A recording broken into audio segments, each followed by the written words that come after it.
history program interviewing Charles Schenkel at his home, 562 North Fisher Street, Wabash, Indiana, Wednesday, July 18th, 1973. Charlie, let me ask you the first question here is, first of all, when and where were you born? Lake Road Township, Wabash County, 1884. And lived out, grew up on the farm, all up till I was 21 years of age. And then I got married and we bought a small place next to my father. I farmed that 13 years, and then I came to move to Wabash and went out to the old service truck factory and got a job at 27 cents an hour. And I worked there until the war ended. That was World War I. Yes. And then I left there, and Ike Crider and we went in the taxi business and a repair shop. And then from that I had to get some people at the fountain. The bridge was washed out, and the people were coming from Marion to Wabash, and that's as far as they could come. And then I went after them, brought them to Wabash, and it was had rained all night. On the way over there, the bridge was out, and I took a road east off of the first road from Treaty. To begin with, we started across east of Treaty, and the water was over the road, and I had to back up and take the first road south, and then there was a landing in the road, and then I got stuck on a way up of a hill, and I had to get out and wade the mud over my shoe tops. I had my best clothes on, and then I proceeded, and it was daylight when I got to Treaty, and there were 4 colored people, 2 large men and 2 large women, and one of the men had too much to drink. Proceed to fulfill my call. So she came back with me, and I went and got the Wabash. I left them out, and I charged them $2 apiece, which was $8. And then I come home, and I was tired and been up all night, and I quit the taxi business. What year would that have been? What year? Oh, that was in, let's see,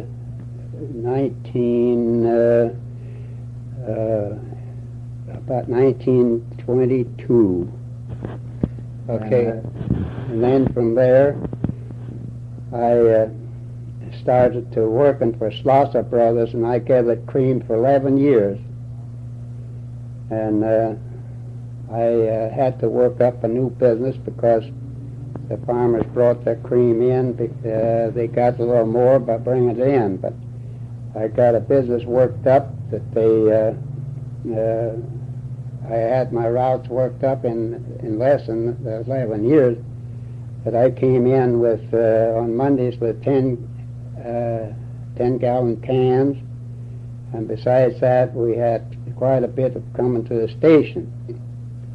And then after 11 years, I had a little trouble with the company, and then I started working for Armours. And then I bought poultry and cream. I had a station on Cass Street, first place north of the that lodge that's on the corner across from the Legion home. And I had bought poultry and cream for them about a year and a half, and then they were to come from Rochester to pick up the poultry, and they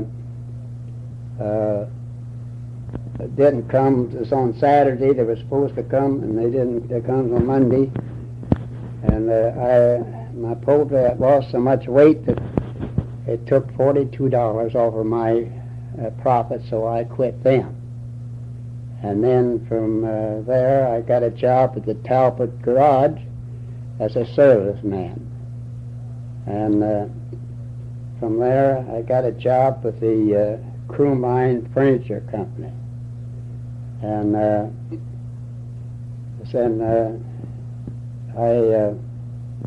stop it, man. I went to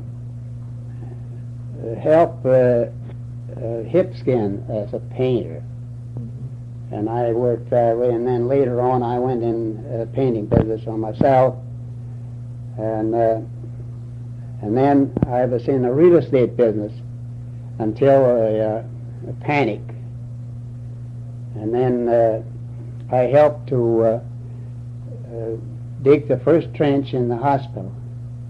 Built the new hospital, and they were real estate men and men of every profession working with a pick and shovel. And of course that finally got over, and then I stop a minute. Yes.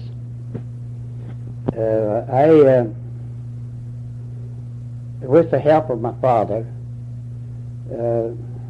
he helped me get a truck, and the cheese factory, Swift Cheese Factory, was located here, and I started a cream route. I bought one of the men out. He had a small route, and he wanted to get out of business, and I bought him out for $150. But my father helped me because, you see, I was didn't have any money, and then I had got that business up to where I was driving 75 miles a day, and I had 45 customers. And they cut my time short. I drove 3.5 years, and it took too much time to get in by 12 o'clock. And then they shut the plant down, and then I had to take my milk down to the ice house and leave it there the next morning and then pick it up, and of course that made me late again. And then I was forced to sell out. I could have got $600 from my business, but they forced me to sell out because I couldn't get in time. So I had the business, but I didn't have the accommodation. And the reason of it was that they done that was because I wait. The customers wait. And then when I came in and delivered the checks for what I had bought for that time, the farmers complained about the short of weight and the tests and so forth. And then there was one of the big company men came down from Wisconsin, and the field man worked out of Marion, and they gave me the 3rd degree because of starting to weigh on them. And I stopped because 100 pounds a day that they got by cheap. And you see, that's the reason I had to sell out. Mm-hmm. And then I was without work, and along in that time is when that depression started. And then I just trucked. I had a truck, and I just took jobs trucking. And then finally depression come, and I was out of work for 6 years. Mm-hmm.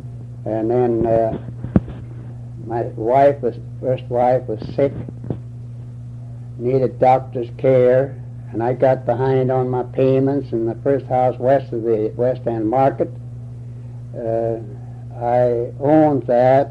I had $1,800 in it, and I owed $375. And then in '36, I was out of work and behind on my interest and payments, and that depression came. And then my wife died. Wait a minute, we got as go ahead. We got as far as you owed $375 on the house. Go ahead. Yes. And then I got behind on my payments and the interest, and I still didn't have any work. I owed a doctor bill to Dr. Ramey, and she lost her husband, the doctor, and she had some odd jobs, and I worked Mrs. Ramey. Right. That's Lena Ramey. Yeah, I taught her to drive the car. Right. And then she paid me, or that went on the doctor bill. Mm-hmm. So of course, I was in a tight place. I had to sign my property over, and to whom? her dying. And I was 51 years old, and I didn't know whether that I wanted to keep on or not, because I had worked hard all my life and had accumulated that $1,800, and then I lost it all during that depression. And I got to stay in the house. Who did you sign the house over to? The Pew Loan Company. Okay, go ahead. And then my wife had been dead 8 months, and a friend of mine, I helped him as a janitor, helped the janitor at the high school. It was down there on Main Street. And Hill Street. Hill. Yeah, and he asked me one day, he says, say, would you like to meet a good Christian woman? And I said, well, my wife hadn't been gone very long, not long enough. And he says, well, this lady is a good Christian woman, and she's about in the same fix you are. She's got a nice home, and she hasn't lost it yet. But she's going to lose it if she don't get some help. She's out of work. She can't get her mortgage renewed, and she owed $375 on it. And so he says, well, why don't you just meet her? So they took me to Huntington, and they drove up in front of the house. She knew we was coming, and she came out. And they left me out, and there we two was facing each other. We never saw each other before. She invited me in the house, and then they fixed it all up and brought her back to Wabash, and that put me on the spot. I had to take her back home. Well, she told me her troubles, and I told her that I didn't have any money, and she says money isn't everything. So 6 weeks' time, I was a man and wife. Mm-hmm. And then it was in the fall, and then the winter, we got along the best we could. And then in the spring, we got jobs of cleaning house. Mm-hmm. And she helped me with cleaning the house. She done all the curtain work and the walls, and helped. We worked together. And then we had accumulated enough that we rented this place at $15 a month. And a short time after, we sold that property in Huntington and got $1,400 out of it. And then we was told that we'd either have to buy this place or move. So it took $150 down, and while we was waiting for that money, we got a school loan, and then we bought this place for $1,000. And That's from the that, house we're doing the interview in right now. yeah, and it was just a shell. And then she helped me. We started in the spring. I had 3 houses to paint. And she says, I said I was going to have to get somebody to help me. She says, you're not going to get anybody to help you because I'm going to help you. And I says, well, what would the people say, a woman coming on the job with a skirt on? I says, that wouldn't be. She says, you just try it.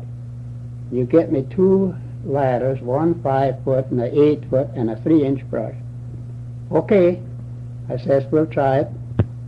And you know, the 3rd year that we painted 15 houses, some of them 2.5 stories high. And then we started to get in pretty good shape. And then we took the paper off the walls and painted them, you know, and we painted the house first year. And then after that we put siding on, insulation board, and she helped me do that. And then she went on a job in the mornings just like I did. And I guess I told you that we painted 15 houses the 3rd year, and some of them was 2.5 stories high. And we painted then up till in 42 during painting season, and then cleaning house. And in 42 we went to Spencer Cardinal and got a job. Both of you? Yeah. And she went to work for 40 cents an hour, and I got 60 cents an hour. After I was there a while, I could see that something needed to be done about the way that the people were being pushed around. So I asked them about a union, and they had the CIO in there, but they were only 15 men that belonged. And that was kind of a put-up job because they got to loaf and got to do anything, and they had the easiest jobs, and the people that didn't belong to that union, so they had to take whatever they could get. So I said something to one of them, go over short. I said, how about it? Get some members. And so we got it up to 45 members. And then found out that the international president, Morris Pricer, and Freddie Fulford was the organizer. The international CIO was communist control. So I started to find out that who was at the head of the Ava Bell. And then that's when I got into trouble. I got some organizers, Frank Talbot from Indianapolis, and Charlie Brown from, I don't know what, the Saline, Ohio, and they came here, and then we started organizing. Well, then we had 2 unions there. And then, of course, we had to have an election, and we had gotten enough signed up that we had an election, and we went out, and it went Ava Bell. But they was stop a minute. I want to tell you something. Hang on, we'll take it off later. Huh? We can take it off later. Oh, you can? Yeah, we'll just scratch it off when you get to Well, it. anyways, when this was in full swing, one morning when I went over there, why, I had forgot to put, it's on Chestnut Street, and there's a bridge banister across, and I painted a sign, a meeting tonight, Ava Bell, Local 325, meeting tonight at 7:30. I forgot to take it down the next morning, why, it was down in the creek and all stumped to pieces. And then I forgot it another time, it was painted red. And then we went ahead with it. Got the people to sign up. And of course, after we had got in without the CIO, why, then of course we had to do some bargaining. And Marion, they had a plant over there, and of course they had, they was a president elected for that unit, and I was the one for here. Well then, we had meetings together about once a month. And then, of course, then we'd talk about what we wanted, and then we'd have a meeting with the president of the company and their superintendent and so forth. And to go back, what took place one morning when I went in there, there were two older men that had still, they hadn't signed up with us, and they were still with the CIO. And the foreman met me at the door, and he says, "You'll look when you get in your room." I had charge of the crew room. And I went in there, and there was a piece of plywood, and it had wrote on a grain sack, drawed on there, and a rat was chewing at the grain sack, and it showed where the grain was kind of falling out, and they wrote Schenkel on the rat. So you see, and then we kept on negotiating, and we finally got a union shop. And we got the wages up to $1.20 an hour. There was no strike? Well, we had one for 1 week, but I didn't want it because I was in good standing with the president. And so we had the meeting, a combined meeting and all, and I said that, and there was only 13 of us that didn't want to strike. They were 375 altogether. So of course the company gave me credit, had a little bearing, but we only was on a strike in a week, and I had more authority that I ever did have before and never had since, because the superintendent had to come to me. They had carloads of material coming in, and he come and asked me whether they could unload that. And I said, "Sure, you can bring a whole train load of stuff in, but I says you can't take anything out."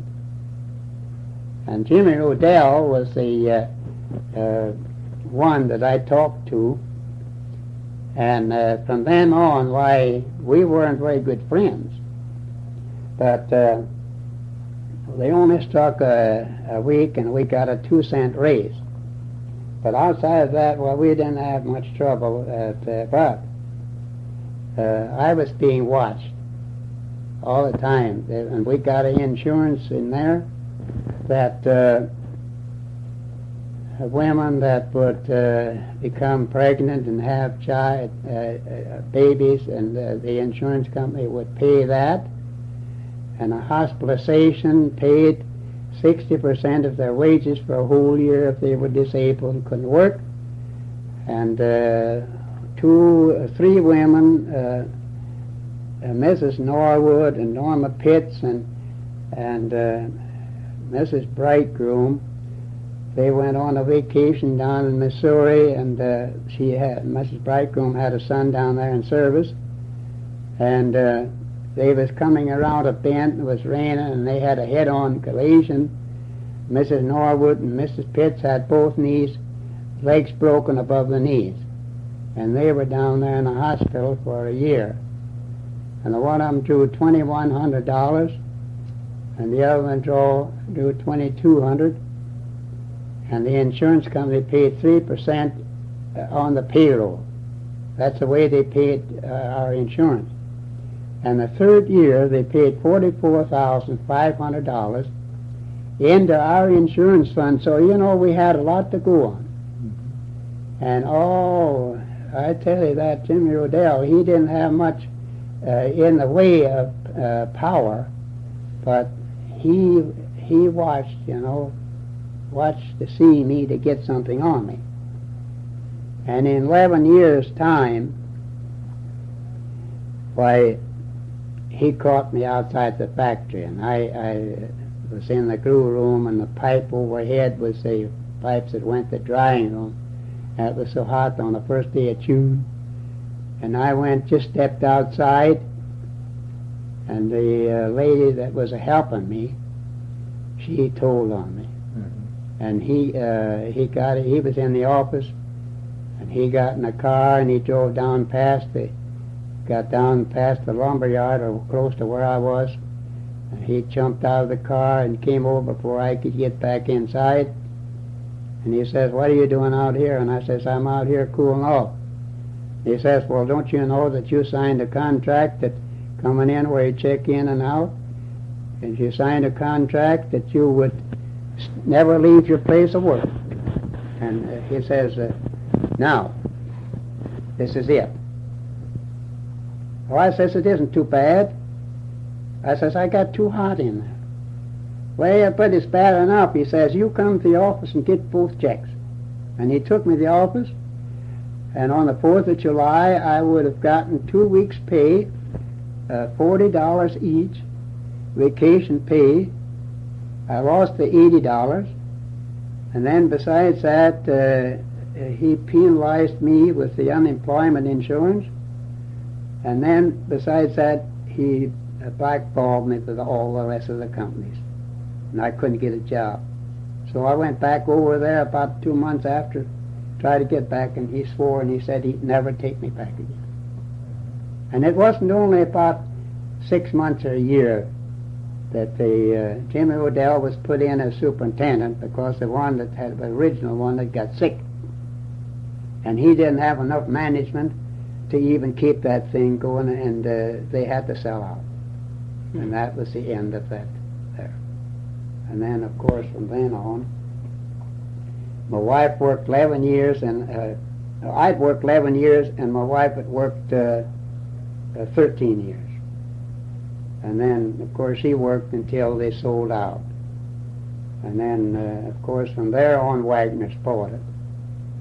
And then, of course, another thing I want to bring in, it was a coincidence that I'd lived with my first wife 31 years, and my second wife 31 years to the week. Right to the week. Yeah. And it was all my life was everything was governed and planned by the good Lord, because I actually didn't have anything to do with my second marriage. That all came about without my efforts or anything. And you can see that it was like I thought about Job. He lost all his belongings, and he lost his family, and he lost everything. And he was tested to the point that he could have said, "Well, what's the use? I might just as well end it all." And that's the feeling that I had. Just 51 years old, and at the end of this dream. And then my wife's been dead 5 years, is going on the 7th of November. And she was 79 years old. And this next month, August the 17th, I'll be 89 years old. And if the good Lord is good enough to spare my life, that I am enjoying life, and I depend on the help from God, that I can feel that there's a spirit with me and guides me. And I am happy. I feel lonely at times, and I had thought of getting married again, but I have other things that I attend to single adults. And the Bible says that in the latter days, woe unto the woman. There'll be 7 women to every man. And that time is here. Because there's 14 there's 52 members, and there's 14 men, and the rest of them are all women. And so far, I haven't even found one because there's too many to pick from. But I would like to be married again. Would you? Sure I would. I feel lonely. You see, when you lose your mate, it's going to change the whole environment. You're not going to be associating with the same people, and even your relatives won't pay as much attention to you as far as visiting is. And I'm here sometimes a whole Sunday. I went to church until I had my car. A young man, 17 years old, was driving his father's station wagon, and he hit me from the back out here when I was going out the store. And of course, at my age, I was penalized by the insurance, and also by the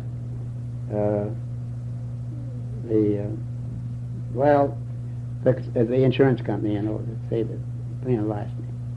So I didn't get another car, and now I have to depend on my children, which are, I lost my youngest son 2 years ago, the 19th of last June.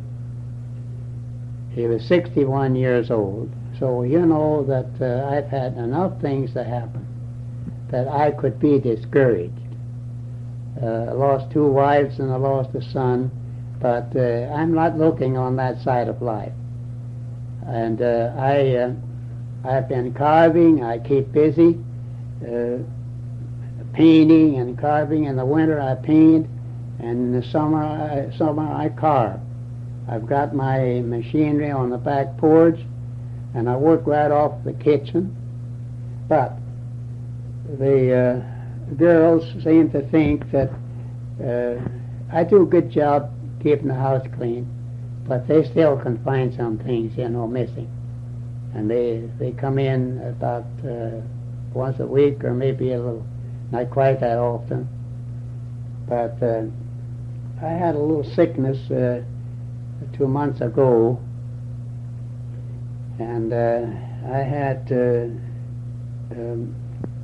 swelling, and I fell, injured my sciatus, and I had got the flu, and I had to go to the hospital for 2 weeks.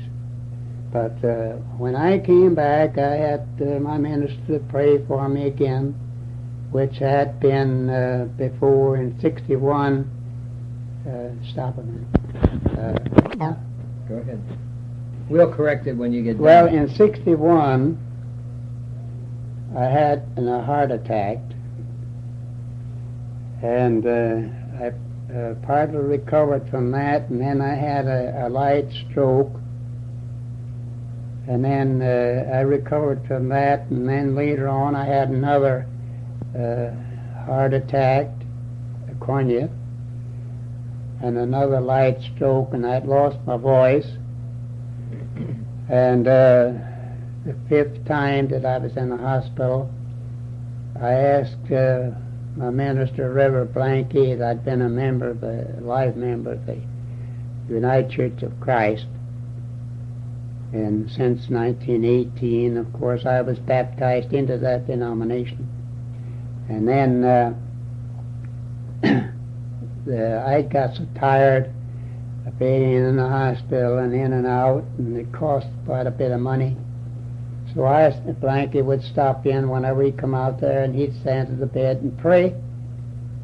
So this time I said to Reverend Blanky, I says, listen, if it's God's will, I want to get well. And if it's not His will, why I'll take whatever He gives me. And I started crying. And I feel it.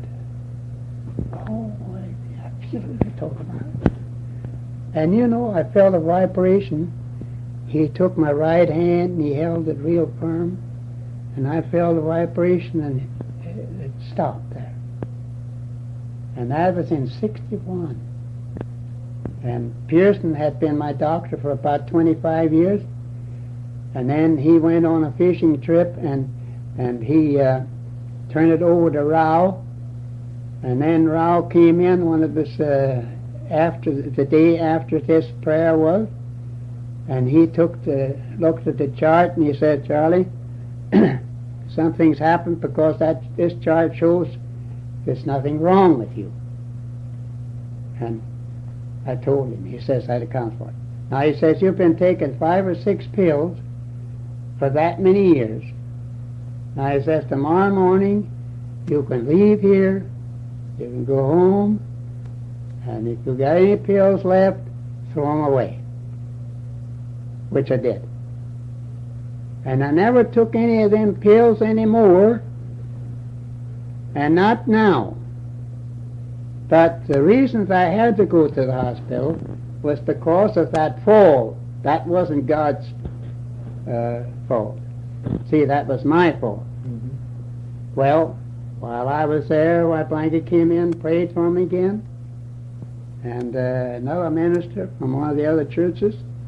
And as soon as I came home, the doctor, I was overweight, and the doctor put me on a diet, and he told me that I had weighed 200 at one time, and he told me to get down to 140. And I was on a 1,200 calorie diet because of my age, and I think that by the help of the good Lord, I could do it. And I'm down to 145. And it's been 35 or 40 years that I weighed less than 185. And now, the good Lord must want me to live to confess and testify to the fact that what happened to me doesn't happen to everybody, but through me, God speaks to you and to the people that I meet, and I don't know exact, but I've told it to more than 1,000 people. And some believe it and some don't, but I have proof. I've got proof by the doctor, by the 2 doctors, and I've got proof by the minister.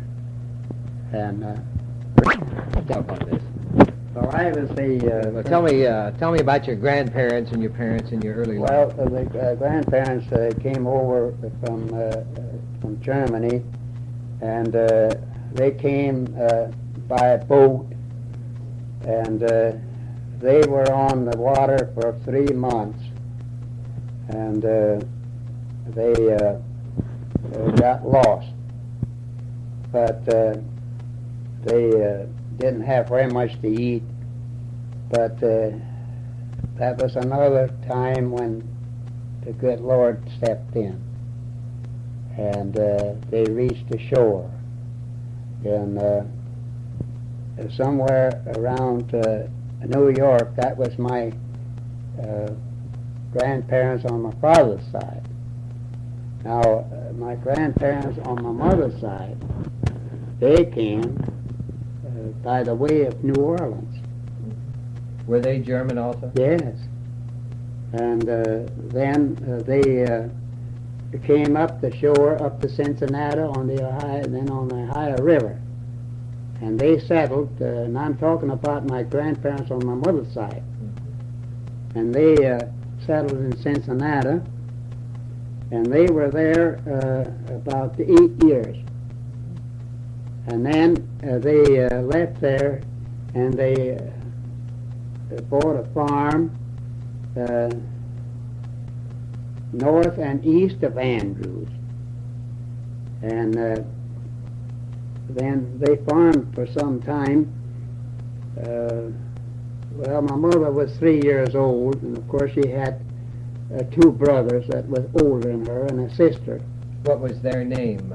Well, Uncle Jake was the firstborn, and then Uncle John, and then Uncle George, and then my mother's sister's name was Louise. My mother's name was Mary. And their last name? art. O-T. O-double-T-R. Okay. Then we'll go back to the Other side. other side. They came by canal to Belden. A boat, 6 families. To Belden? Yeah. Yeah. And then they located out there north of Belden, probably 5 or 6 miles, right out there in the timber. And they 6 families managed to build a log house big enough for the 6 families, and they got a hold of an old box stove, and they ground the meal. There was a mill, grist mill at Belden, and they had cornmeal, and they baked the corn cakes on top of the stove lid. And they about all they had was wildlife. There were plenty of game. They were deer, and there were plenty of other rabbits and squirrels, you know. And they started clearing, and then of course the way that this happened, that these families located there, because they all located joining farms. And you see, there were 6 families, and they were. My grandfather Schenkel had 3 brothers. And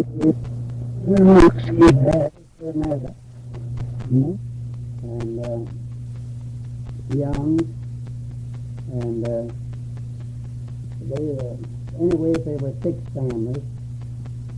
And then, of course, they put things, like I said, up to the goal, they built a church, and then they got a ministry, and then they built a school, and then, of course, the children, like these, we had to go to German school, and that counted for going to the English school. Mm-hmm. So I had to stay at home in the fall. Of what year? Till the wheat was sold. Well, I was, when I started staying home and helping the farm, I was about 9 years old. But to go back, I had to learn to talk English the first year when I went. And I had the talent to draw pictures, and the teacher had such a time to get me to talk, and the teacher had me to draw pictures instead of getting a lesson. Mm-hmm. So, of course, that was a hard role, you know, and then when I got older, when I got 9 years old, I had to stay at home and cut corn, sow the wheat, and when the harvest was all in, well then, of course, when I started back to school, I was behind my class.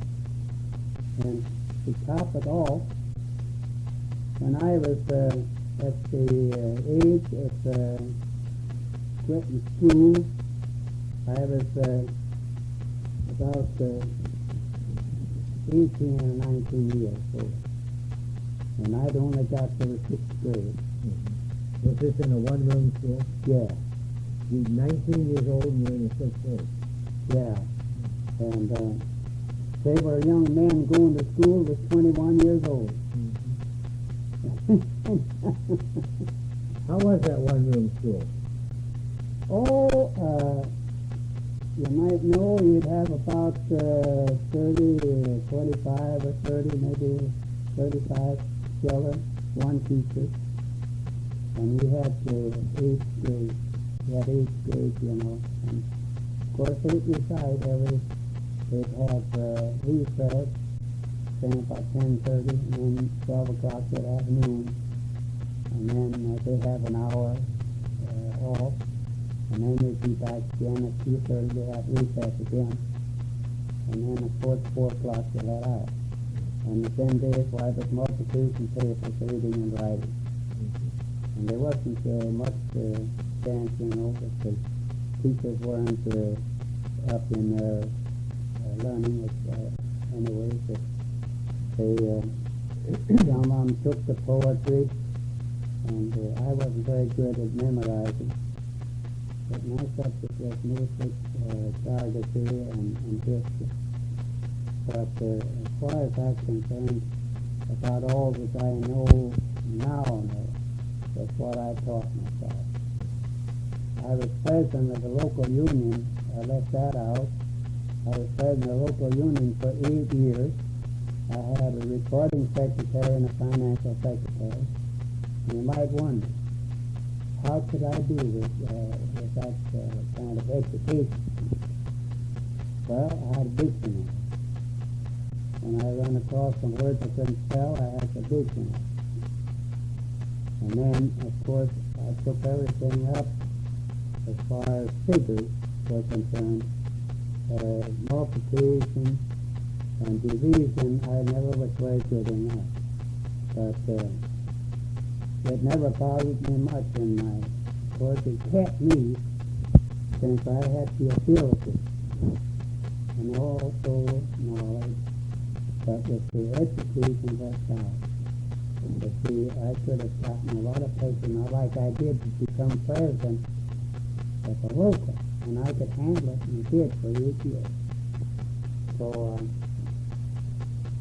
back to his others, I helped to cut down trees, big oak trees that were 3 or 3.5 foot through. They take us a half a day to cut it down. And they're 75 feet tall, and they were the white oak, and then went into wagon spokes. And oak went for built wagons, and then for fork handles, and different kinds of hammer handles. Hammer handles and axe handles are made out of hickory, and fork handles are made out of second growth age. Now, the timbers, different kinds of timbers. If I've worked in the timbers, I learned the different kinds. There was beech, sugar, oak, walnut, elm, stiff elm, and buckeye. And one thing that might bring in one of the questions is that very few people know what kind of wood they use to make the cross out of. It was made out of dagwood.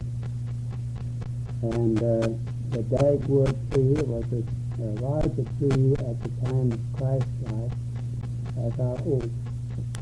And then there was a curse put on. And we had a dagwood tree in our woods.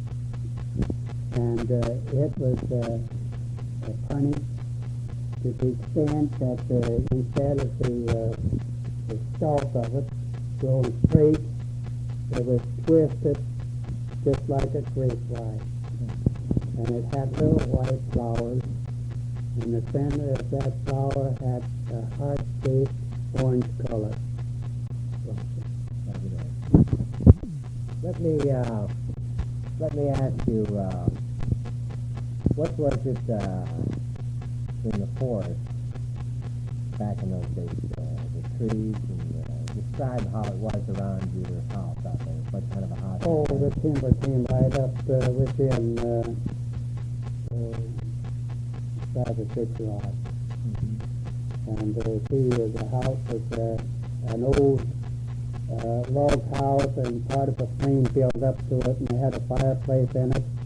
That was to burn logs in it. Mm-hmm. And the chimney swallows would build nests in there, and they'd be in that cut. And they'd sail around the area, and they'd have kind of a whistle, And I would like to go back. That just for one day, that I could loaf out there in that woods. Everything quiet, only the birds singing, and the squirrels chirping, and the crows crowing, and everything was so peaceful. Time, the people never talked about trouble. everybody would, when the neighbors would get together, now they'd all get together, 20 or 21 of them, and flash all that grain. They'd go from one place to the other, you know. Some come with forks and some came with horses and teams, and they hauled the grain up. And they had a flash machine, and that had to be fed by hand. And then I used to cut bands. And of course, I remember a time when they didn't have binders. Another thing I might bring up, I saw the first phonograph, Edison, one of the first. I saw one of the first Wright airplanes flew by Ruth Law at Huntington at the racetrack. I saw the first automobile, the first telephone, and all those inventions that we have now, there wasn't any. And they didn't have no mail route. One of the neighbors walked to Andrews, which was about 4.5 or 5 miles for some of them, across the snow. They'd bring the mail, and the only paper they had was the Cincinnati Enquirer. And that would be 2 weeks old when they got it. And no rural routes, no telephone. The only communication that was just the neighbors with each other. And that was the time that I would trade for these times. Because all the roads were mud. And we had a carriage instead of a buggy. It hitched 2 horses to that. It was a 2-seater with a canopy top. Do you remember the horse's name? Well, one of them's name was Phil, and Flory, and Kit, and Tim. And we had, of course, later on in years, my father had 2 good mares, you know, and they raced colts every year. And then, of course, it was quite some time till we got the land all cleared off and got down to cultivation. And my father was a small man. He never weighed much over 145. And he stripped rails to fence that 160 acres land with a 12-pound maul made out of oak knot.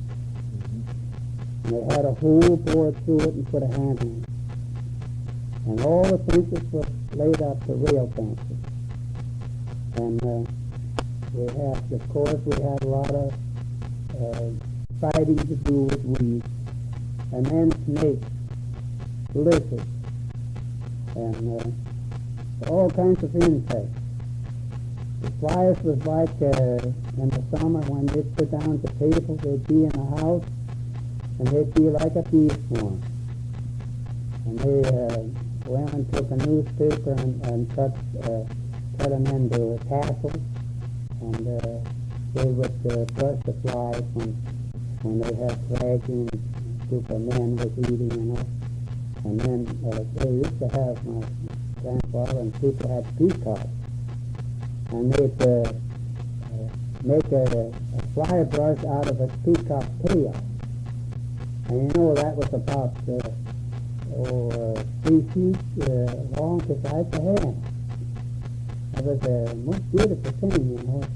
The end of the tail was all kinds of colors, you know, purple, red, yellow, all kinds of. And my grandfather, I grew up there in Spain when I was we'd get caught up with my work, and then my grandmother, she had the odd jobs, weed the garden, and of course that being to be the grandson. And at 10 o'clock, why, she'd call me in, and we'd have a lunch. We'd have a family for me, and they had wine and ciders sitting on the table all the time. And of course, then old German people with hospitality, you know, everybody would come, timber buyers, pork buyers, anybody. would be invited in to have a lunch and have a tax batters at the lunch. So one day, while I was sitting there listening to her, I was looking at a glass of cider, and they were little geese jumping around on top. And I said, Grandma, what are them things? She says, them for the devils. She says, you drink too many of them, and she says, you'll be a wild man. And so he told me stories. She had read the Bible through 5 times. This was your grandmother Schenkel or Ott? Grandma Ott. And he told me... How old, when would she have been born, just roughly? He was born in 1828. 1828. And my grandfather Ott was born in 1828. And this would have been in 1890, she was coming this way. Well, let's see, 84. It would be somewhere in between that 96. Somewhere in there, but I was about 12, 14 years old. Go ahead, I don't know. And anyways, he had read the Bible through 5 times, and he was quite a Bible student. And he told me that time traveled in cycles. And you've always remembered this, huh? yes. And I didn't understand just what he was talking about, but I did remember that she said the time was traveled in cycle, and she said the cycle would be 2,000 years. So of course, and he said that when you write 2,000, that will be near the time of the second coming of Christ. Mm-hmm. Now, he didn't tell me this, but I found out later by the listened to some the Voice of Prophecy on Sunday, and I get a lot of it from them. But they tell you in the Bible, Ezekiel, and even in Genesis, and all through the Bible, it refers to the latter days. Now, he said that every 2,000 years, now, I learned since then that it was 2,000 years from Adam, the association, and the Bible tells us that in the latter days there will be corrupt elements. And now, what is,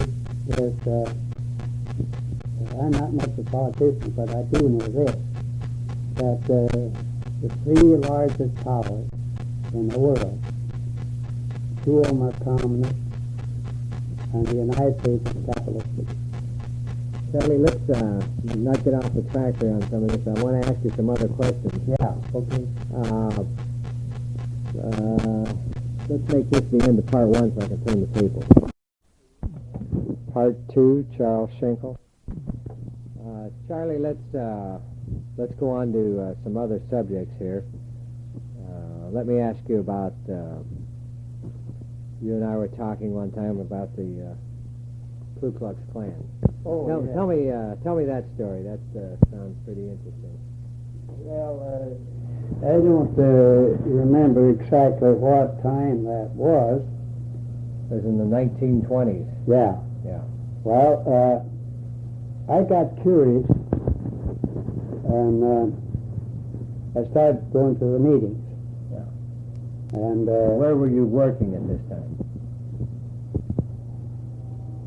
let's see, I don't. That 1920. Oh, at that time I was driving a cream truck. Yeah. Had anyone asked you to go to a meeting or anything? Oh yes. Who asked you to go? Well, a man by the name of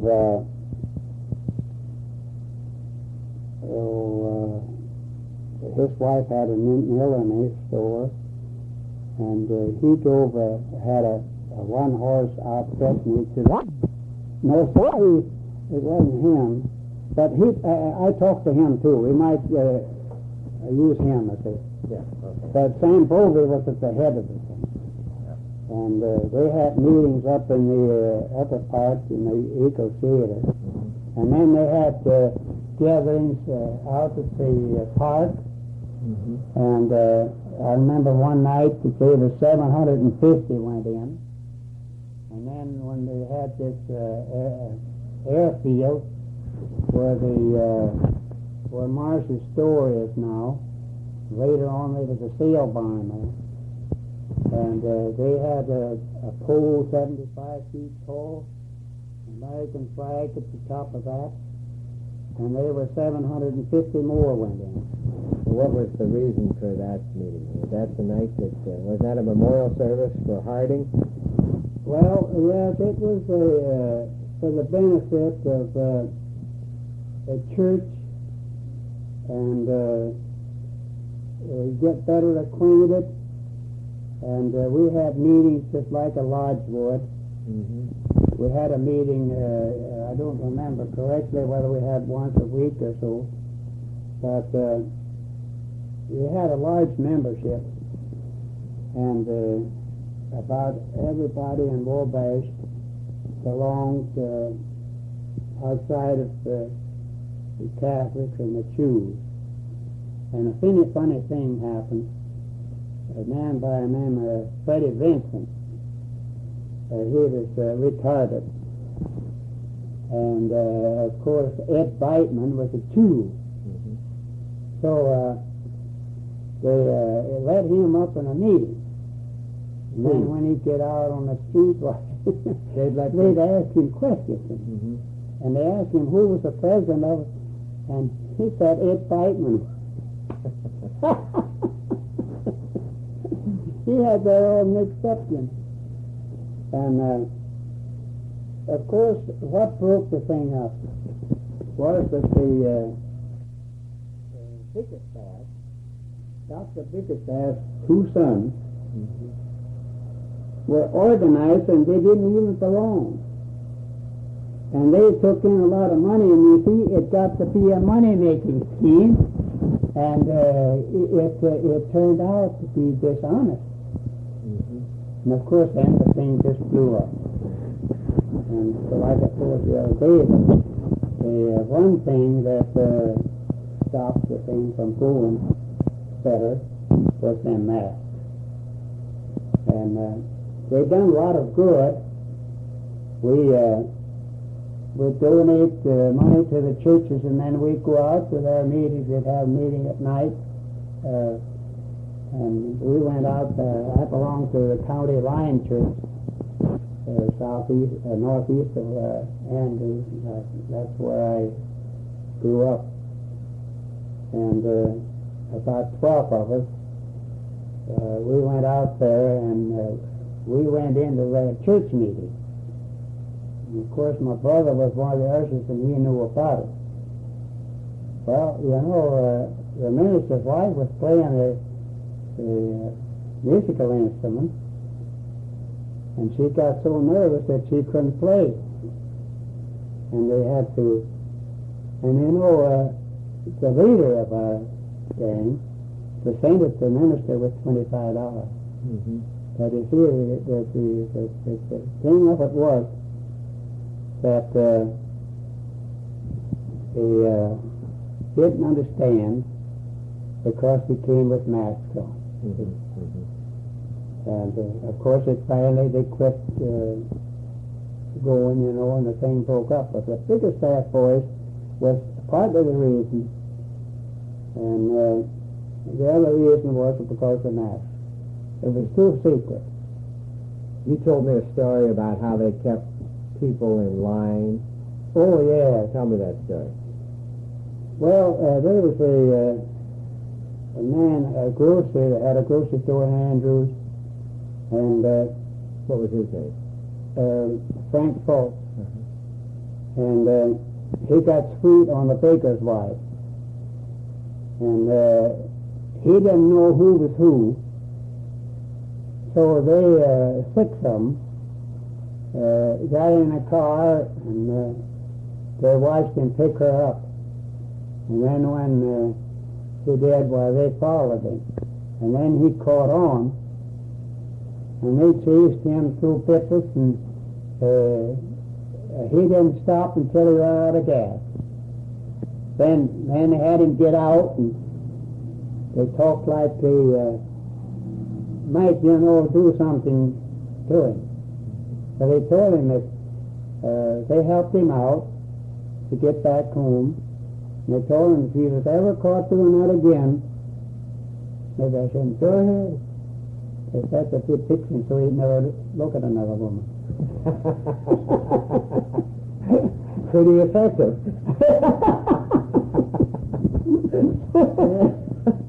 Did he stay in line from there on? Yeah. Yeah. Now, did these members, did they have their sheets and their hats on and the hoods? Oh, sure. As they were chasing him? He didn't know who done it. Oh, he didn't know who it was. And you see, they done that same thing all over Wabash. Yeah. They cleaned house. Were you in on any of these? No, not that. Yeah. But, and then another thing that happened, I wasn't in on it, that a communist organizer through Carl Hopp. Carl Hopp, he was what do they call him? He was not a Democrat or Republican. What's that other ticket they had? Socialist? Socialist. Of course, it was all communists, but they had that name, socialist. Well, he got Russian to come here to the Maccabee Hall, and he had 26 men at the audience. And the region, Howard Haldeman, Buck Steinman, and some of them big guys, Harry the Ironman, and they went down to that meeting, and they stationed themselves, two of them at the top of the stairs. It was on Canal Street upstairs, and two of them on each side of the wall, two of them at the foot of the stairs. That made 6 of them. And he took off his coat, unbuttoned his shirt, and took a tie off, and he got red hot, talking. And Buck Steinman was always the one, the leader, He held out, let's get him. And then 2 guys from the walls took after him, and he ran for the stairway, and they tripped him, and he went end over appetite down the stairs, and when he got down at the bottom of the stairs, why, them 2 guys caught him, and they had a rope, and they had a car waiting at the corner of Wabash and Market Street, and they put him in the back end of the car, and they had a rope and put it around his neck, and they started for Somerset out there where it's dark, and not very many houses, and he went without his coat, his tie. That was the speaker, or the... Yeah, the communist speaker. And they kept saying, I wonder where we could go to hang him. And they said that man must have been scared to death. And when he was out there, they let him out right out there in the dark, and nobody ever heard where he went or what happened to him. But that ended that communist stuff. And I could name some of them that was in on that, but maybe better not. Did you ever hold office in the Ku Klux Klan? No. Who were the officers in those days? Well, Sam Poultry and Freeze, that's the one I wanted. Freeze, I don't remember his first name. And let's see, that's been quite a while ago. I can't remember, but they had financial secretary. They had a full set of officers. See, they had when they quit, they had $120. And what did they do with the money? Well, I think they were behind on. See, they had to pay Sam, and if I remember right, they paid him with that when they quit. But there wasn't anything after that, from which the Ku Klux Klan. But we went to a meeting, a friend of mine, and he had a sidecar. We went to Huntington. We was in a parade up there. And I had a sister that she didn't know anything about. They surmised that I was a member, but they wasn't sure. But I was in the parade and she was in line, and I could have reached out and touched her. And she didn't know. She didn't know I. But we went out there one evening. My brother lived out there next to my father, lived where I had. Herman is his name, and he lives north of Huntington now. And he's 3 years younger than I am. And went out to his place, and we took a board and made a cross. And he had some gunny sacks and some crankcase oil. Mm-hmm. And we saturated them, and my brother-in-law, and he lived in with his father. My brother-in-law and my sister, they lived in with her in-laws.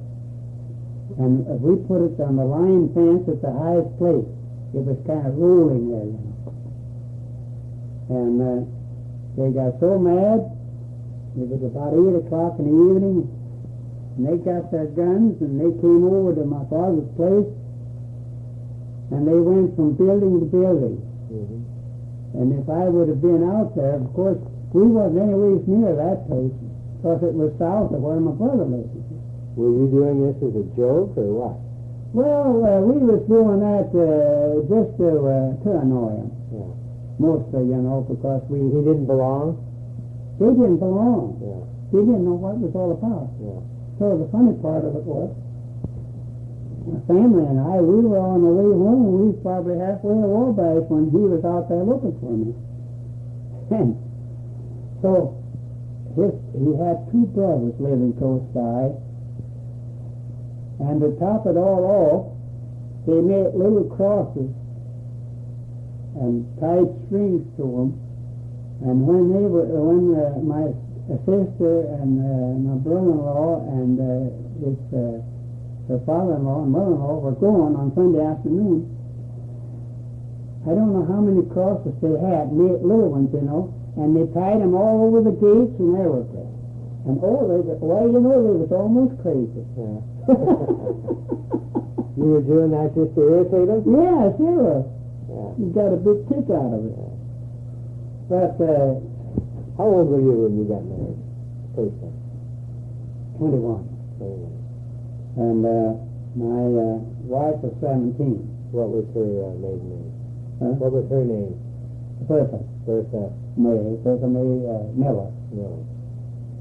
And we had 4 children. Mm-hmm. Gladys, her married name is Sharon. And Arthur Schenkel, he was the second child. And then we had a girl, Goldie Ball. Mm-hmm. And then we had a boy, Raymond Lemoyne Schenkel. And she had sight disease, and she died in 1936. Did you, when you were a young man, did you raise Cain or anything and shoot him up? Well, no. That's the thing about the young people.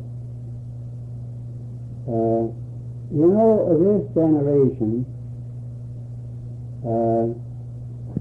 about 25% of being constructive, they are destructive. You didn't think that was so in your day? No.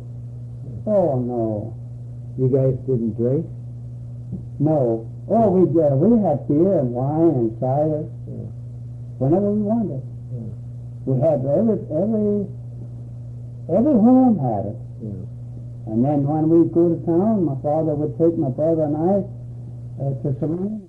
And then they said, they'd hold not a quart, but more than a pint. And then he'd buy one of them glasses between my brother and I. Mm-hmm. And we always had something to give, you know, like bologna and sandwiches. And then one time I remember that I never forgot, they had crackers and Limburger cheese. And I got that up close enough with my nose that I could smell it. And my grandfather used to bring it home, and he had to go to the basement to eat it. So, well, what I did, I put it in my pocket, and when I got out, I threw it away because it didn't smell good. So my grandfather, he liked it, you know, and he had to go to the basement to eat it. So my grandmother says, you know, that smells like cat. You know, cat there. She says, well, I'll prove it. They had cats, you know, around. She laid a piece down on the floor, and the cat went and smelled it, and then she tried to cover it up. That's how strong your Limburger cheese was. Yeah. But back to the generation, the people my age and since then are responsible for what the young people's got, because we built the gravel roads, we put the ground under cultivation, we cleared off the timber, and we made it possible by increasing the wealth that up till now, in the last 25 years, start to have paved roads. And back there in my day, it was all mud roads. And then when they first came out with the automobiles, why, they'd jack them up in the fall and take the tires off and take the battery out and put it in the basement. And then the automobile wouldn't be used again till the following when the roads got good. And they were ruts. In the roads, it took half a summer, you know, till they had big road graders, and it took a long time to get the roads right. And the first speed limit, the cars wouldn't even go only 35 miles an hour. And I had one of the first that I bought off of Jim Watson. It steered with a handle. Mm-hmm. And I pulled it home with a team, and all the fur I got with it was a barnyard. It was a one-cylinder. It had a boiler that held 6 gallons of water, and it took 6 minutes to get steam up. Now, we'll go back to the generation. If we people up till now are responsible for paved roads, we're responsible that the young men can drive cars that would at 50 or 75 years ago, they could have come out with a car. The average car now, it's got $50,000, and these young people drive them just like if they were just nothing but a piece of tin. And they live a careless life, unthoughtful, and not thankful, wasting, and mocking, unchristian. And another thing that you can see as well as I can, that the nations are all getting more wickeder. We have more murders. Just in the last 25 years, we have more murders. The cities that they have, San Francisco and Los Angeles. Los Angeles has a crime committed every second, and they have to hire more police. And the automobile is a detriment, is is needful and also a detriment, because it's costing so many lives. But it's not the automobile's fault. It's the fault of the nut that drives it. Mm-hmm. And it's coming to a realization that we've got something to live for besides ourselves. Right. So, would you have anything that we're going to about finish this tape off here? Would you have anything for some history student or person that would be listening to this tape or reading this 100 years from now? Would you have anything that you would want to say for the record? well, I would say this, that in this time which the people so very few realize the conditions that we live under, that it's the people's fault. And the reason for these conditions is sin. One simple word, S-I-N, sin. Now, one of them is adultery. Another one is murder. Another is stealing. Another one is the corrupt people, honorable people. This Watergate, men like Mitchell. They'll have to look this up in the history book. And the men that were honorable and had worked up till that time. Mitchell had gotten where he was an honorable man, General, what was he called? Attorney General. Attorney General, which he should have been intelligent enough, you know. And then FBI man that had even got honors in service. And he'd had honors as FBI. And then to think that he would get in on. Now, the old devil is at the back of that. Mm-hmm. We have two powers working on us all the time. And if we yield, now, if you look around and you would judge, which we shouldn't do, but you or I would judge the people who we know. If we know right from wrong, how many people would we trust? How many people are Christian?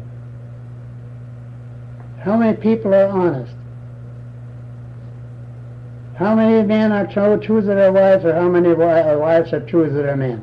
Mm-hmm. Another thing that's prophesied, that there'd be a sister against sister and a brother against brother, daughter against mother, son against father, Mm-hmm.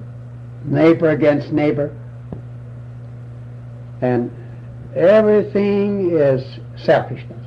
Yeah, very good. The greed for money, for wealth, no matter how you get it. And you see, the good Lord knew that he could write a book. He had interpreters to write the Bible. And he inspired them to write the Bible. And all that went in there was prophesied. Now, another thing that I want to get to, and that is, it tells us in the Bible that in the latter days the Jews will gather back into Israel and Jerusalem, and the land would be fertile. And Hitler, to my estimation, Hitler was playing that part of driving. He started to drive the Jews back. Mm-hmm. And when they started going back to Israel, their country became productive, And they've got a nation now that they can call their own, which they didn't have. They were scattered and broadcast just like when you scatter wheat and oats on it. Charlie, let me ask you one last question before I sign off here. Has this been a happy life? Yes. Yeah. I wish I could live it over. Well, great. Yes, and if either one of my wives, of course I shouldn't be wishing it, but if either one of my wives could walk in that door tomorrow morning, that'd be the happiest. I'd be ready with my arms out. It'd be the happiest days of my life. Either one.